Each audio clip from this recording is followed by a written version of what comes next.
চরিত্র হলো গাছের মতন আর খ্যাতি হলো ছায়ার মতন, কিন্তু মানুষ সে ছায়ার পেছনেই দৌড়োয়, কিন্তু আসল জিনিস হলো গাছ, তাই না? Hello everyone, welcome to my mini blog. কেমন আছো তোমরা সবাই? আশা করছি তোমরা সবাই খুব ভালো আছো, আমিও খুব ভালো আছি। তো আজকে দুপুরে কি কি রান্না হচ্ছে তোমরা তো দেখেই নিলে। আশা করবো ব্লগটা দেখতে তোমাদের ভালো লাগবে, আর ব্লগটা দেখতে ভালো লাগলে একটা সুন্দর কমেন্ট করে যেও। তো চলো দেখতে থাকো ব্লগটা। এখানে দুপুরবেলায় মাম্মামের সোনু দিদি ওর কানে একটা ফুল গুজে দিয়েছিল, আর ওকে দেখেও দারুণ হাসছিল। আমার ম্যামের পেজটি একটু ভালো করে দেবে।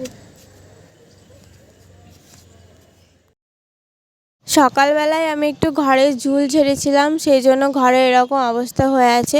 তো আমি চটপট এগুলো গুছিয়ে নেব। বিয়ের পর সকালবেলায় উঠে একটা আলাদা রুটিন ছিল, কিন্তু মেয়ে হওয়ার পর রুটিন পুরো চেঞ্জ হয়ে গেছে। প্রথমে ওকে খাইয়ে দাইয়ে ফ্রেশ করে ওকে দোলনায় দিয়ে দিই বারান্দায়, তারপরে আমি ঘরের মধ্যে চলে আসি যা টুকিটাকি কাজকর্ম করার জন্য। আমি ঘর একদম অগোছালো ভালোবাসি না, আমার সবসময় পরিপাটি করে সুন্দর করে রাখতেই আমার ভালো লাগে। তো মেয়ে হওয়ার পর যতটুকু সম্ভব আমি গুছিয়ে রাখি ঘরটা।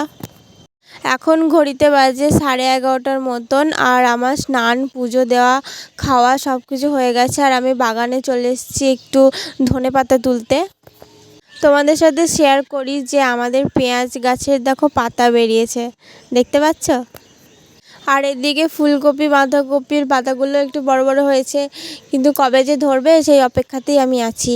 তো চলো ধনেপাতাটা আমি তুলে নিই, তারপরে তোমাদের সাথে শেয়ার করব যে গাছে সবেদা ধরেছে, ওই যে দেখতে পাচ্ছ। তো সবেদা কে কে খেয়েছো কমেন্টে জানিও।